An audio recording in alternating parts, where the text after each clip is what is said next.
ক্যালিফোর্নিয়ার loss অ্যাঞ্জেলেসে trash ক্যানের ভিতর থেকে এক নারীর গলিত মৃতদেহ উদ্ধার করেছে পুলিশ। ট্র্যাশ ক্যান থেকে দুর্গন্ধ ছড়িয়ে পড়লে প্রতিবেশীরা পুলিশে খবর দেয়। এদিকে ওকলাহোমায় 9 মাসের শিশু সন্তানকে হত্যার দায়ে বাবাকে গ্রেফতার করেছে পুলিশ। তার বিরুদ্ধে ফার্স্ট ডিগ্রি হত্যার অভিযোগ আনা হয়েছে।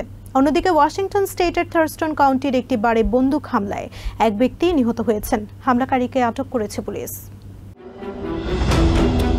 ক্যালিফোর্নিয়ার লস অ্যাঞ্জেলেসের সানল্যান্ড শহরের একটি আবাসিক এলাকায় সিল করা ট্র্যাশ ক্যানের ভেতর থেকে এক নারীর গলিত মরদেহ উদ্ধার করেছে পুলিশ। পুলিশ জানায়, মঙ্গলবার সকাল 10:30টার দিকে শেরম্যান গ্রোভ এভিনিউর ওয়েন্টওয়ার্থ স্ট্রিটের পাশে মাঝারি আকারের একটি ট্র্যাশ ক্যান থেকে দুর্গন্ধ পেয়ে প্রতিবেশীরা পুলিশে খবর দেয়।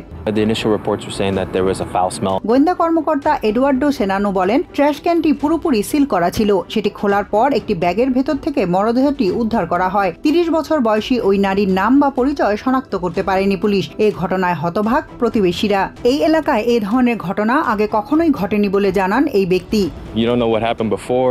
প্রতিবেশীরা জানান, এই ট্র্যাশ ক্যানটি এই এলাকার নয়। কিভাবে এটি এখানে এসেছে তা জানা নেই তাদের। কিভাবে ওই নারীর মৃত্যু হয়েছে বা কতক্ষণ ধরে এভাবে ব্যাগবন্দি অবস্থায় রয়েছে তাও স্পষ্ট নয়। ঘটনার কারণ অনুসন্ধানে তদন্ত শুরু করেছে পুলিশ।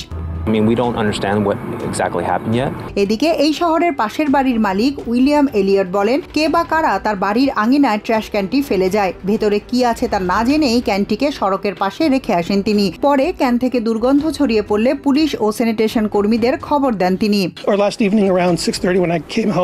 অপরদিকে ওকলাহোমায় 9 মাসের শিশু সন্তানকে হত্যার দায়ে বাবাকে গ্রেফতার করেছে পুলিশ। সোমবার গ্রেফতার হওয়া 25 বছর বয়সী নিউ ক্যাসেলের বাসিন্দা এই বাবার বিরুদ্ধে ফার্স্ট ডিগ্রি হত্যার অভিযোগ আনা হয়েছে। পুলিশ জানায়, গত সপ্তাহে বাবার তত্ত্বাবধানে থাকা শিশুটিকে অচেতন অবস্থায় উদ্ধার করে হাসপাতালে নেয় তারা। 2 দিন পর সেখানেই মারা যায় শিশুটি। অবহেলা বা নির্যাতনের কারণে শিশুটির মৃত্যু হয়েছে বলে ধারণা করছে পুলিশ। এ ধরনের ঘটনা প্রায় ঘটছে, যা উদ্বেগজনক বলে জানিয়েছেন ওকলাহোমার institute for child advocacy CEO Joe Dorman. এদিকে এপ্রিলের 11 তারিখে 4 মাসের ছেলে শিশুকে হত্যার দায়ে আরেক বাবাকে গ্রেফতার করে পুলিশ। তবে গ্রেফতারকৃত ব্যক্তির দাবি, অবহেলা বা নির্যাতন নয়, তার সন্তান বিছানা থেকে পড়ে গিয়ে আহত হয়েছিল। কিন্তু চিকিৎসকরা শিশুর শরীরে বলের আঘাতের চিহ্ন খুঁজে পেয়েছিলেন। শিশুদের অবহেলা ও নির্যাতনের জন্য অভিভাবকদের শিক্ষার অভাবকেই দায়ী করছেন জো ডোরম্যান।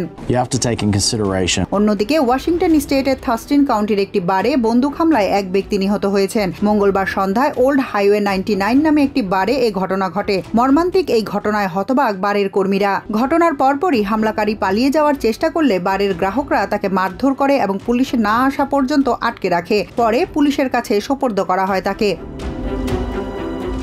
এছাড়া নিউ ইয়র্কের ব্রঙ্কসে বন্দুক হামলায় এক ব্যক্তি নিহত ও আরো 3 ব্যক্তি আহত হওয়ার ঘটনায় হামলাকারীদের ধরতে জোর চেষ্টা চালিয়ে যাচ্ছে পুলিশ। এমনকি $1000 পুরস্কারও ঘোষণা করা হয়েছে। নিরাপত্তার কারণে ওই সড়কের উপর কোনো কিছু অবস্থান করতে দিচ্ছে না পুলিশ।